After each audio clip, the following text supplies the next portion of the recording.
សូមក្រាបថ្វាយបង្គំព្រះថេរានុថេរៈព្រះសង្ឃគ្រប់ព្រះអង្គសូមគោរពជម្រាបសួរអាយដាមលោកជំទាវលោកលោកស្រីពុកម៉ែបងប្អូនជនរួមជាតិទាំងអស់ជាទីគោរពនិងជាទីមេត្រីជាកិច្ចចាប់ផ្ដើមពិធីលោកខ្ញុំសូមការអនុញ្ញាតគោរពអញ្ជើញអាយដាមលោកជំទាវលោកលោកស្រីបងប្អូនជនរួមជាតិទាំងអស់គោរពសូមជាតិមានសេរីភាពខាងក្នុងពិធីនិងសម្រាប់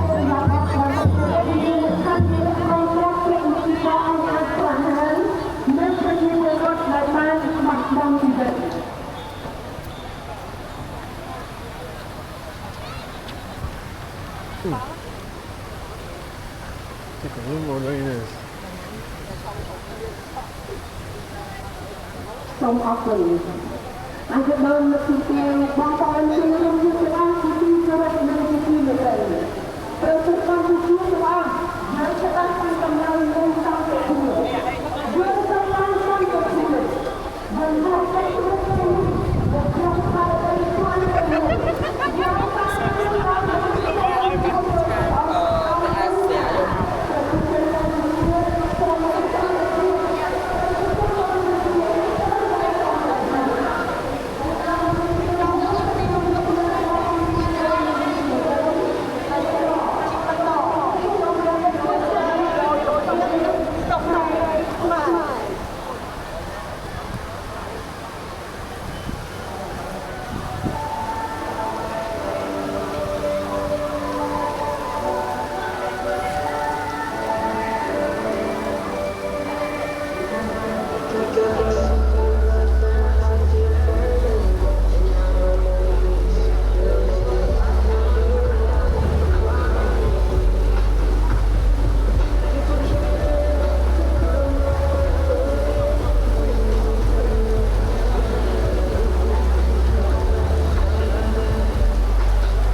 សង្គ្រាមមានអ្វីល្អទៅតែផ្ទុយទៅវិញសង្គ្រាមបានបំផ្លិចបំផ្លាញមានតែការបង្ហូរឈាមគ្មានប្រជាជនណាម្នាក់ដែលចង់រឹតតែខ្លួនចាស់ចាស់ជាលំនៅតាដ៏ល្អប្រពៃរបស់ខ្លួនទាំងនៅតាមជំនុំទេហើយក៏គ្មានពុកម៉ែណាម្នាក់ចង់រឹតតែជាសាលារៀនរបស់ខ្លួនដែរយើងទាំងអស់គ្នាត្រូវការសន្តិភាពយើងទាំងអស់គ្នាស្រឡាញ់សន្តិភាពហើយយើងទាំងអស់គ្នាต้องការឲ្យពិភពលោកមើលឃើញថាប្រជាជនកម្ពុជាត្រូវការតែសន្តិភាពអាយដាមលោកជំទាវលោកលោកស្រីពុកម៉ែបងប្អូនទាំងអស់ជាទីគោរពនិងជាទីមេត្រីជាបន្តនាងខ្ញុំមានកិត្តិយសសូមគោរពអញ្ជើញអាយដាមហ៊ុនម៉ាណីប្រធានសហភាពសហព័ន្ធយុវជនកម្ពុជាថ្លែងសន្ទរកថាសូមគោរពអញ្ជើញ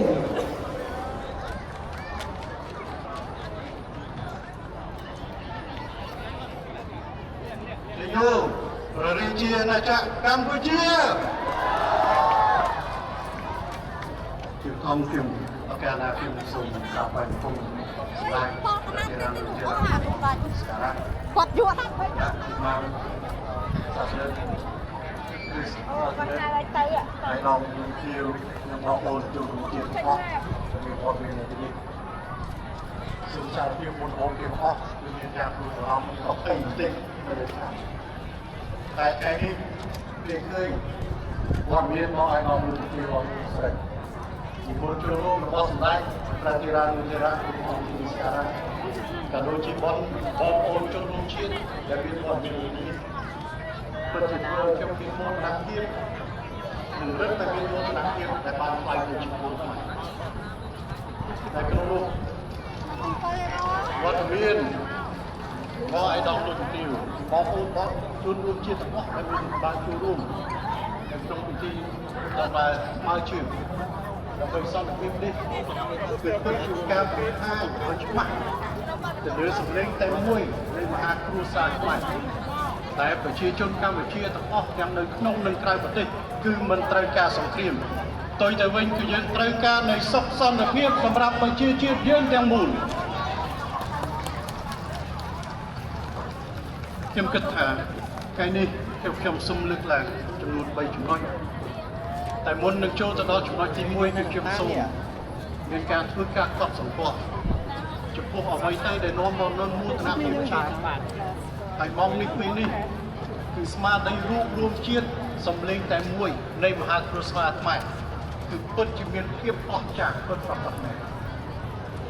តាមសកម្មភាពវត្តមាននៅក្នុងថ្ងៃនេះតាមសកម្មភាពរបស់ព្រះសង្ឃរាជារានុធិរាជជាលោកតាបងប្អូនប្រជាពលរដ្ឋទាំងអស់តាមរយៈ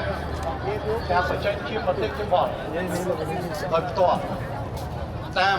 ប្រព័ន្ធសង្គមការធ្វើសកម្មភាពព្រមគ្នាចេញទៅបរិយាឈាមដើម្បីជាការបម្រុងជួយទៅដល់ព្រះកងទ័ពនិងប្រជាពលរដ្ឋយើងដែលត្រូវការជួយការធ្វើចលនា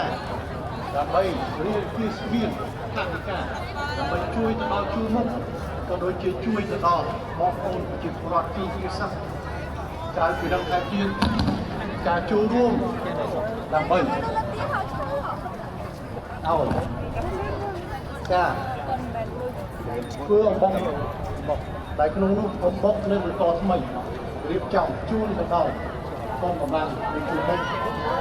រាល់សកម្មភាពរបស់គូបញ្ជាក់បានថាម៉ោងនេះពេលនេះស្មារតីចិត្តបេះដូងរបស់យើងពិតជាមួយនៅក្នុងក្របខ័ណ្ឌនៃប្រជាជាតិកម្ពុជាហើយយើងរួមគ្នាជាសម្លេងមួយពិតប្រាកដដើម្បីយើងឆ្លងកាត់តែពីបាក់នេះអត់អស់គឺជួបទាំងបញ្ហាប្រឈមគឺបញ្ជាក់ច្បាស់គឺប្រជាពលរដ្ឋខ្មែរនៅក្នុងលើខេត្តប្រទេសគឺមិននៅ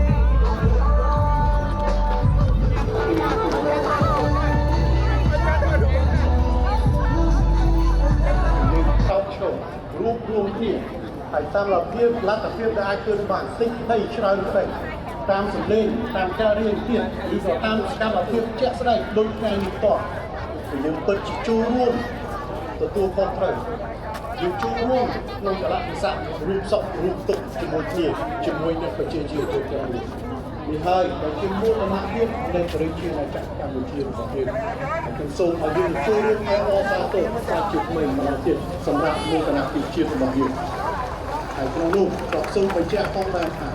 វត្តមានសម្លេងរបស់អ្នកទាំងអស់គ្នាពិតជាមានសារៈសំខាន់ណាស់ក្នុងការបង្ហាញការរួមរបស់យើងគឺជាធម៌ពលនិងជាកម្លាំងនៃប្រជាជាតិយើងទាំងមូលផងដែរ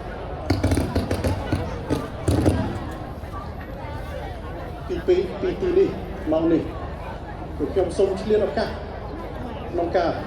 បង្ហាញនៅមនុស្សជាតិណាអរគុណនិងធ្វើការដឹងគុណចំពោះថ្នាក់ដឹកនាំគ្រប់ជាន់ថ្នាក់ទាំងអស់ទាំងថ្នាក់ជាតិនិងថ្នាក់ក្រោមជាតិជាពិសេសតែម្ដងសម្ដេចអគ្គមហាសេនាបតីលោកជួនសែននិងសម្ដេចមហាបវរធិបតីនាយករដ្ឋមន្ត្រីដែលកំពុងតែតាមដានដោយយកចិត្តទុកដាក់គ្រប់ពេលវេលានិងគ្រប់វិនាទីទាំងអស់ទៅលើស្ថានភាពដែលកើតឡើងនៅក្នុងសមរភូមិហើយនឹងគ្រប់ទិសទីក្នុងនោះក៏មានជនគ្រិស្តសុខទុក្ខរបស់បងប្អូនជនគ្រិស្តដូចគ្នាដែរការខំប្រឹងប្រែងលះបង់និងការកកយកចិត្តទុកដាក់របស់ថ្នាក់ដឹកនាំគ្រប់ជាន់ថ្នាក់នេះហើយដែលផ្ដល់ឱកាសនិងភាពកក់ក្ដៅឲ្យប្រជាជាតិយើងទាំងមូលមិនថាក្នុងសមរភូមិក្រោយដូចអ្វីដែលវត្តមានរបស់យើងតែក្នុងនោះផងដែរចំពោះប្រជាពលរដ្ឋដែលកំពុងតែជួបប្រទះនិងមានភាពតម្រូវនៃការភៀសសឹកភៀសខ្លួនចេញពីផ្ទះសម្បែងរបស់ខ្លួនក៏ផ្ដល់នូវភាពកក់ក្ដៅសម្រាប់បងយើងទាំងពីរក្រៅពីការទៀតមកនេះពេលនេះក្នុងនាមជាប្រជាពលរដ្ឋខ្មែរមួយរូបខ្ញុំសូមបង្ហាញនូវការថ្លែងអំណរគុណដោយស្មោះស្ម័គ្រតែម្ដងដល់វីរៈកងទ័ពរបស់យើងដែលមកដល់ពេលនេះផងនេះកំពុងបន្តធ្វើជើងដោយអត់អាចខ្វះហាដាក់ជីវិតគឺស្ដាប់ទុនពេលស្កាត់ការធ្វើការពីคนนั้นតែតែផងណាTao tăng thầy đô rồi. ពីលោកបានកំណត់ដោយជាការអរគុណទៅគុណដល់វីរៈកងទ័ពចំពោះការលះបង់ហើយការគៀបអង្អាចបានអានគឺជាការការពារជាតិមួយដែលមិនអាចខ្វះបានគឺឲ្យមកនេះពេលនេះគឺស្ថានភាពការពារបូរណភាពដែនដីគឺកំពុងបានភាពរឹងមាំសម្រាប់បរិជាអាណាចក្រកម្ពុជារបស់យើងមកនេះពេលនេះខ្ញុំគិតថាបងប្អូនប្រជាពលរដ្ឋបានស្ដាប់ហើយបានស្គាល់ទៅនឹងឃ្លាជាច្រើនហើយជាពិសេសទឹកចិត្តនឹងការលះបង់របស់ព្រះកងទ័ពរបស់តែក្នុងនោះពាក្យដែលយើងបានលើកជាបន្តជីវិតជូនជាតិគិតជូនអ្នកម្ដាយគឺវាបានឆ្លុះបញ្ចាំងច្បាស់សម្រាប់អ្វីទៅជាឆ្លុះបញ្ចាំងការលះបង់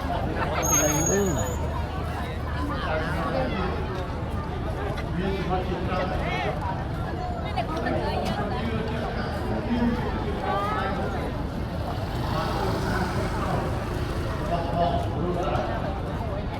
បានមានបានថាកំពុងថារត់ទៅយ៉ាងទៅតែរត់ទៅណាតែរត់ទៅណាបានបងប្អូនយើងនៅទីនេះតាមចាទុកខ្សែកទុកអត់ប្រពន្ធរបស់បងផងនេះគឺជាពាក្យសម្ដីចុងក្រោយ